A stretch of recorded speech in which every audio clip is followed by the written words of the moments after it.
1 kilo yan guys, 1 kilo. 1 kilong giniling na baboy, carrots, sibuyas, bawang, celery, egg, salt, oyster sauce, soy sauce, minta, seasonings. Mixin natin. Gumamit tayo ng gloves, powder milk, 2 sachet. Mix lang natin ito. Sesame oil, 1 kutsara. Cooking oil, agad tayo mga 1 kutsara din. Toyo. Mix lang natin ito. Pwede lang muna ito set aside. Ito naman sa lumpiang Shanghai wrapper. Iwain lang natin sa mga bilid-bilid na ito. Ayan.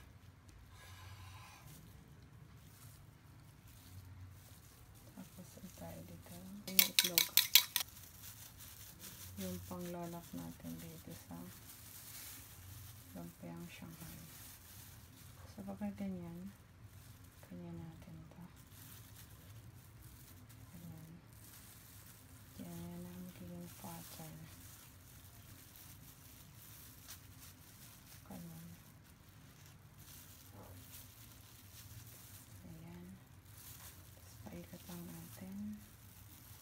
Ganyan. Tapos yung dulo dito, na natin ng itlog. Ayan. Tapos, scroll lang natin. Ayan na, ulitin ko lang to. Ito ilalagay ko muna sa freezer. Ipiprito ko na lang siya pag gagamitin na. Tatakipan lang natin to. Tapos ilalagay natin sa freezer. Ilagay na natin cooking oil. Ilagay ko lumpiang Shanghai.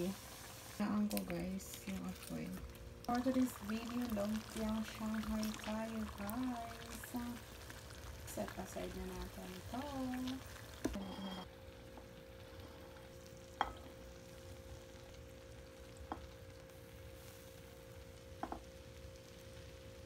It's already done. Pwede pa natin kainin na. For today's video guys, ready na yung ating lumpiang Shanghai. Meron tayong sausawan dito, suka. May kaunting sibuyas yan.